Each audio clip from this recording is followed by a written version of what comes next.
Praise the Lord, praise the Lord, hallelujah. దేవుడిచ్చిన మనకు గొప్ప తరుణాన్ని బట్టి మొదటిగా దేవాది దేవునికి వందనాలు, స్తోత్రాలు చెప్తున్నాను. సమయం ఇచ్చిన పాస్టర్ గారికి, మీకు కూడా హ్యాపీ క్రిస్మస్, మెరీ క్రిస్మస్. మనందరికీ క్రిస్మస్ అంటే చాలా సంతోషం, ఆనందం, అవునా కాదా? పిల్లలందరూ ఎదురు చూస్తూ ఉంటాం కదా, క్రిస్మస్ ఎప్పుడు వస్తుందా అని. ఎస్పెషల్గా హాలిడేస్ కోసం ఎప్పుడు స్కూల్ తప్పించుకోవచ్చా, మేమైతే ఇప్పుడు లాంగ్ లీవ్ పెట్టేసి ఆఫీస్కి గుడ్ బై చెప్పొచ్చు అని చూస్తూ ఉంటాము. సో క్రిస్మస్ అంటే ప్రతి ఒక్కరికి ఆనందం, సంతోషం. ఇప్పుడైతే ఎక్కువ ఆనందం, సంతోషం అనే మాటలు వాడలేదు, కానీ సందడి, సంబరం ఇలాంటి పాపులర్ అవుతూ ఉన్నాయి కదా. క్రిస్మస్ అంటే ప్రతి ఒక్కరికి ఓకే ఆనందం.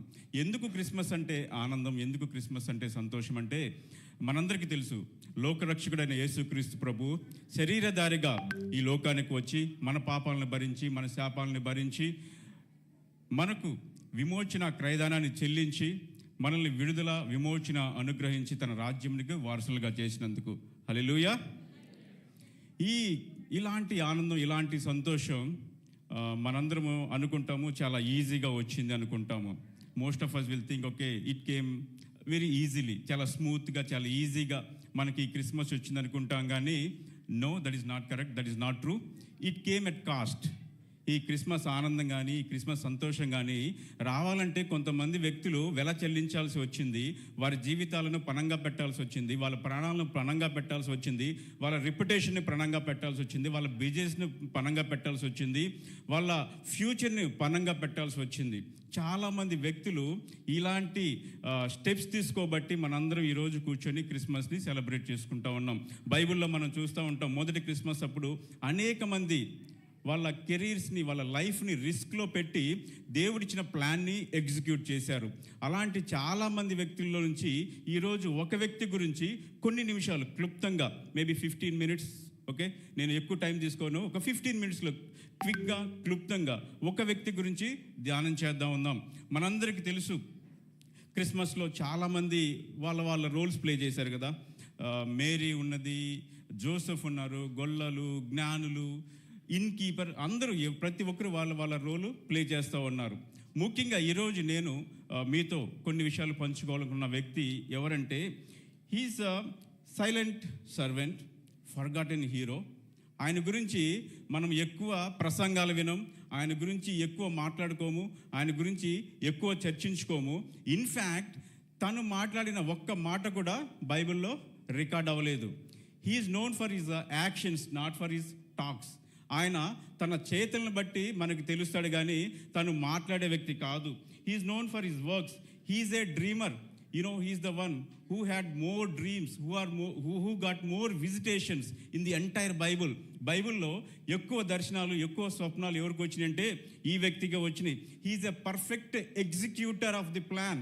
ఈ యొక్క ప్లాన్ దేవుడిస్తే ఆ ప్లాన్ని తూచా తప్పకుండా, yes Lord, here I am, నేను దీన్ని పాటిస్తాను, ఒక్క క్వశ్చన్ కూడా మాట్లాడకుండా, ఒక్క కన్సర్న్ కూడా రైట్ చేయకుండా దేవుడిచ్చిన ప్లాన్ని యాజ్ ఈజ్గా ఎగ్జిక్యూట్ చేసే ఒక perfect executor. He's the most obedient in the entire Bible. బైబుల్లో చాలా విధేయత చూపించిన వ్యక్తి.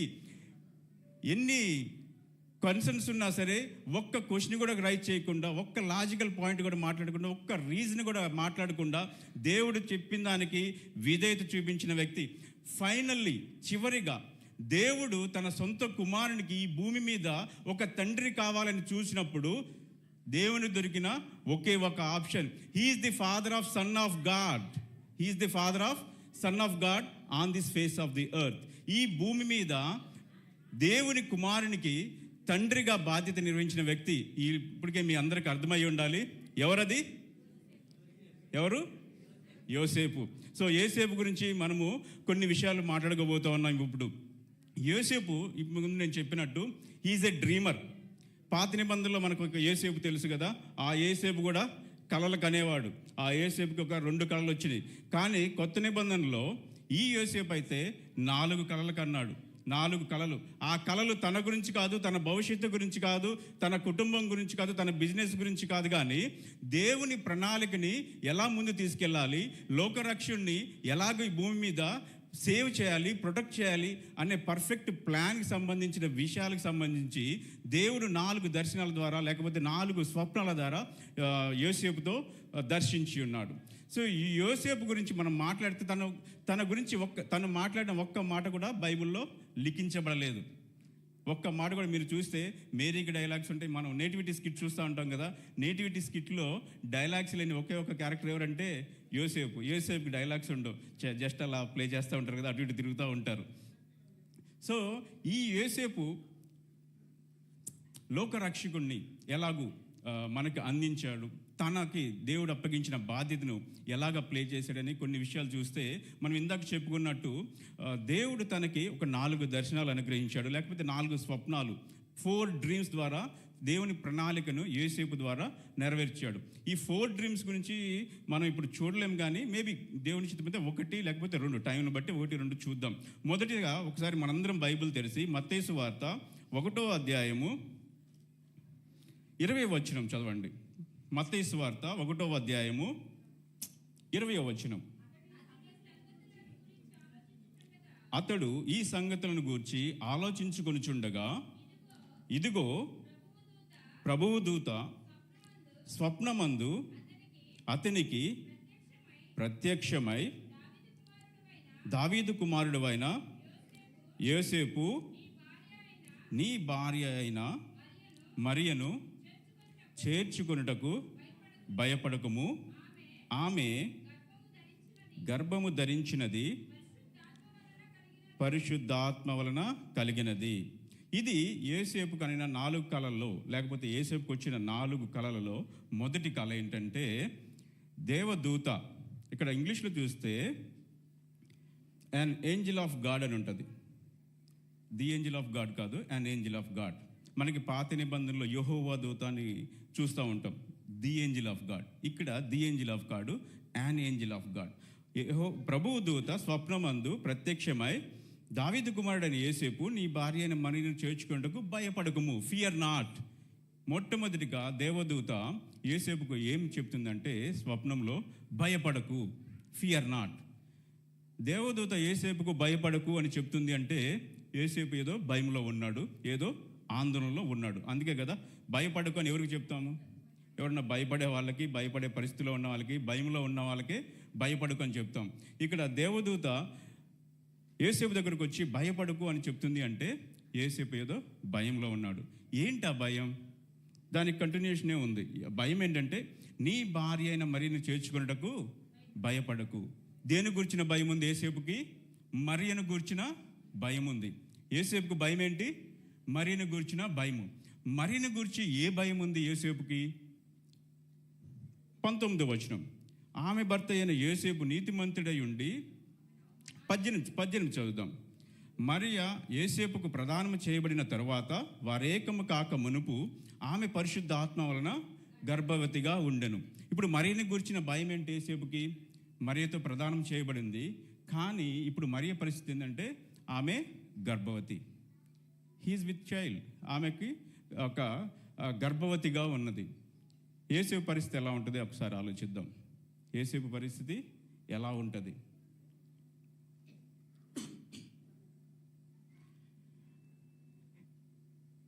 ఒక ప్రదానం చేయబడిన స్త్రీ గర్భవతిగా ఉంటే ఆ పురుషుడు లేకపోతే ఆ భర్త పరిస్థితి ఎలా ఉంటుందో యోసేపు కూడా ఇప్పుడు అదే పరిస్థితి గుండా వెళ్తూ ఉన్నాడు. ఎవరికి సంబంధించింది?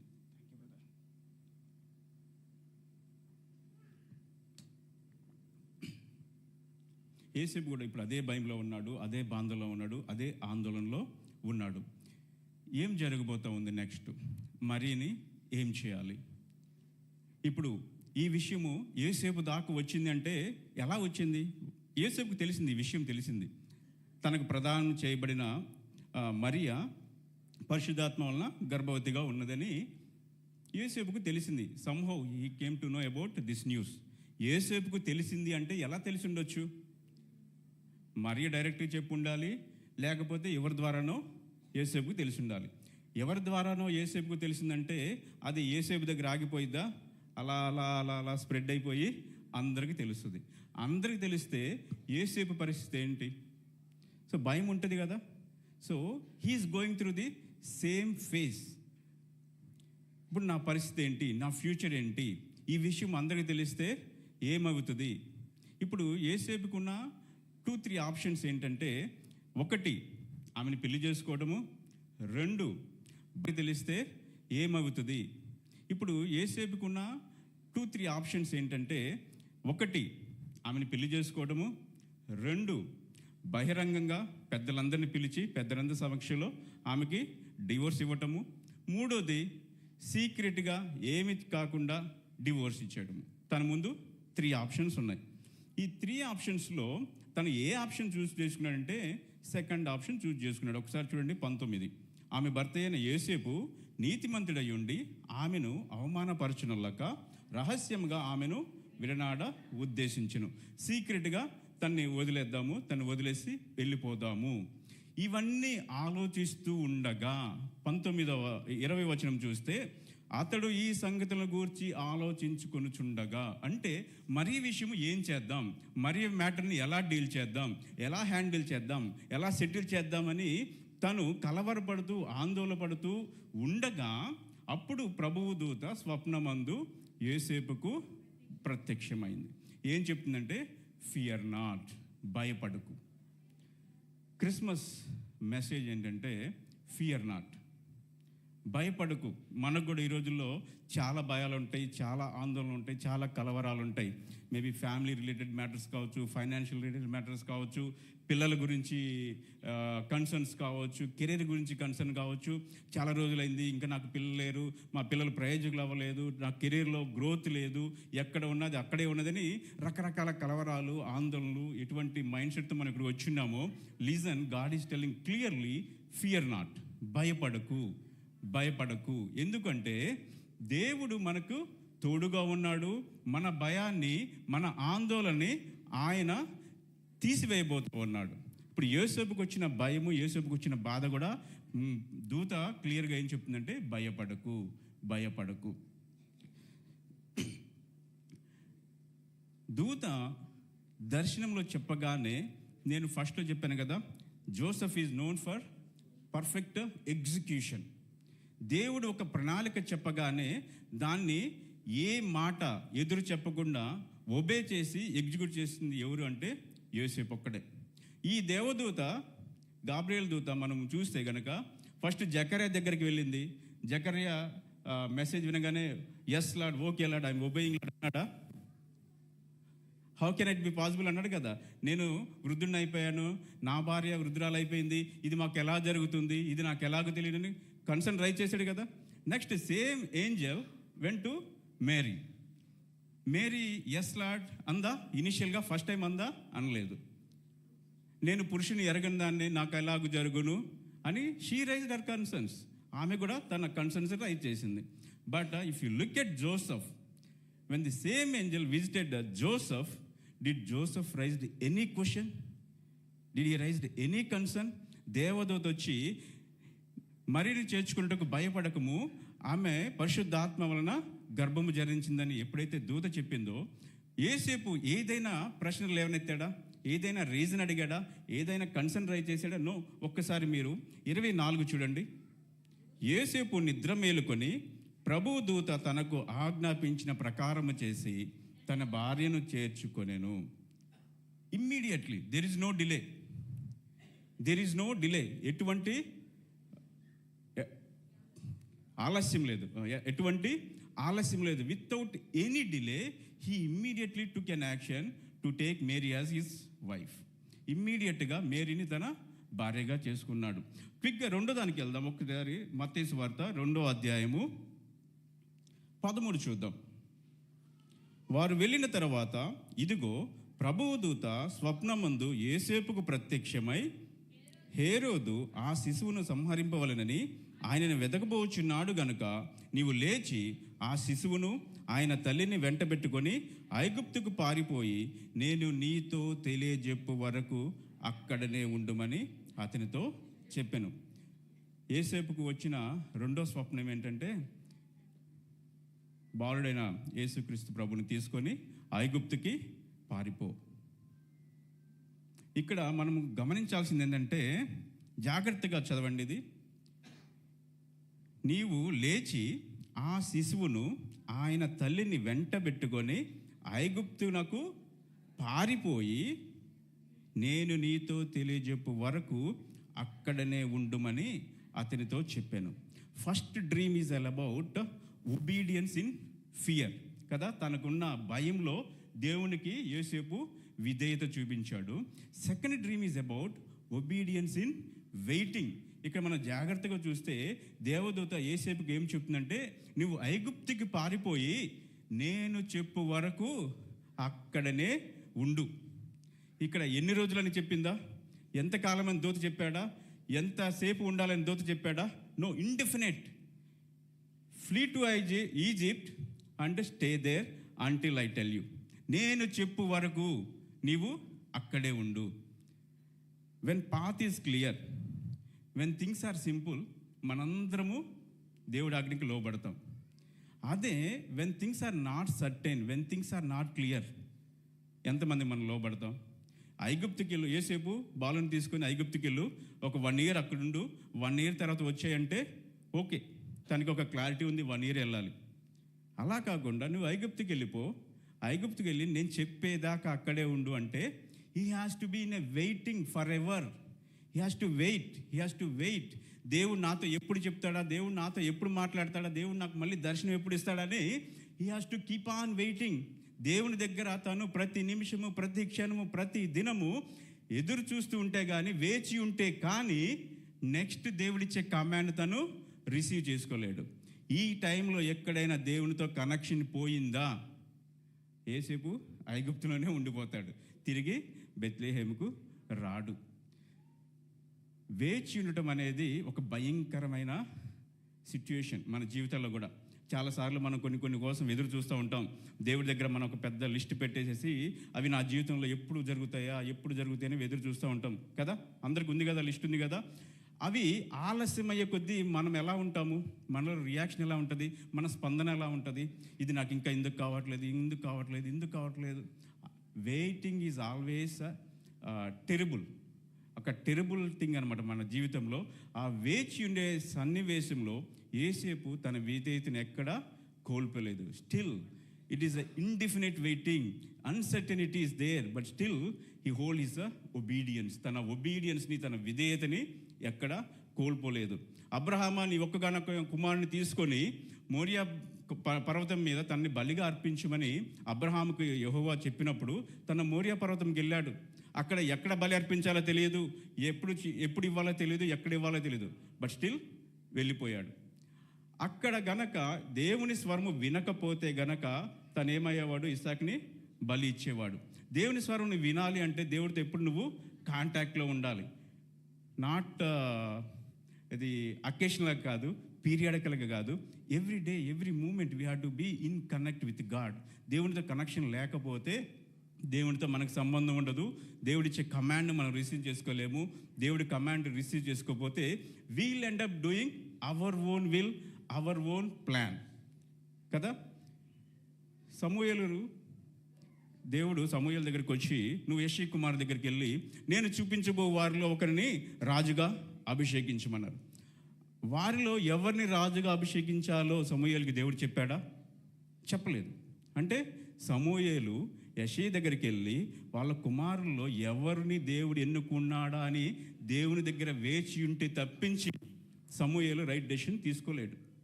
సో మనం కూడా చాలాసార్లు మనకేమవుతుందంటే, ఈ వెయిటింగ్ ఉన్నప్పుడు మనకు వచ్చే ట్రబుల్, మనకు వచ్చే ఛాలెంజ్ ఏంటంటే always will lose our patience. ఇంకెంత రోజు, ఇంకెంతకాలం, ఇంకా లేట్ అయిపోతుంది, దేవుడు నాకేం చెప్పలేదని మనం ఒక్కోసారి ఏం చేస్తామంటే మన సొంత నిర్ణయాన్ని, మేబీ దేవుడు ఇలా చేయమంటున్నాడేమో, దేవుని కాని స్వరాన్ని, ఇంకొక స్వరాన్ని మనం విని మన సొంత చిత్తాన్ని చేస్తూ ఉంటాం. లైక్ అబ్రహాం ఎగ్జాంపుల్ తీసుకుంటే, అబ్రహాము దేవుడు ఓకే నా కుమారుని ఇస్తా అన్నాడు, మేబీ శారత కాదేమో, హాగర్తోనేమో అనుకొని హాగర్తో చేసినట్టు దేవుని స్వరం మనం వినకపోతే మనం కూడా will also end up doing our own plan.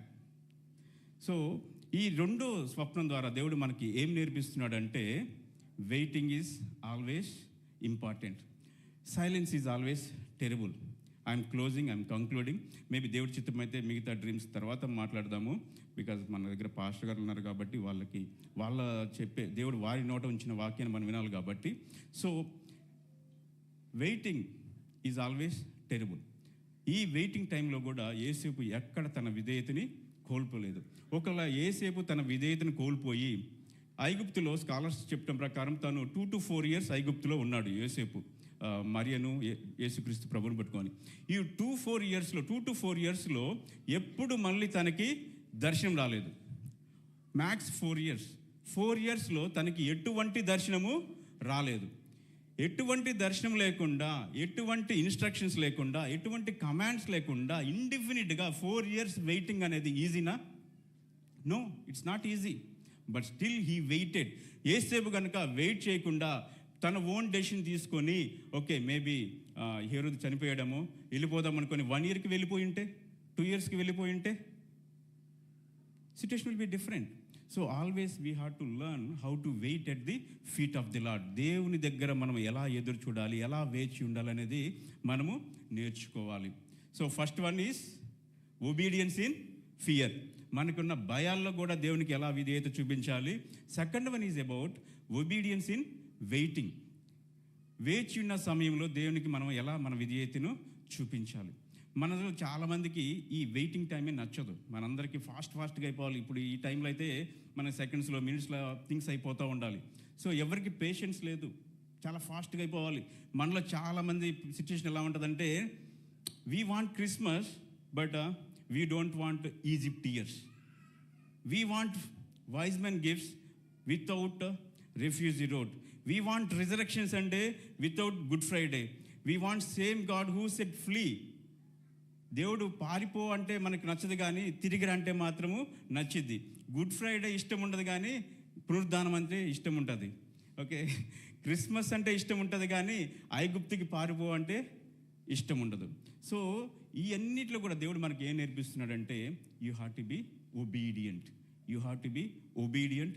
You have to follow his instructions and commandments. So యేసేపు దేవుడికి విధేయత చూపించి దేవుని మార్గంలో నడిచి దేవుడి చిత్తాన్ని, దేవుని పర్ఫెక్ట్ ప్లాన్ని, he's the only one who never question plan of God. దేవుడు లేచి నువ్వు నైట్ వెళ్ళిపో అంటే వెళ్ళిపోయాడు. అంత ఈజీనా అండి?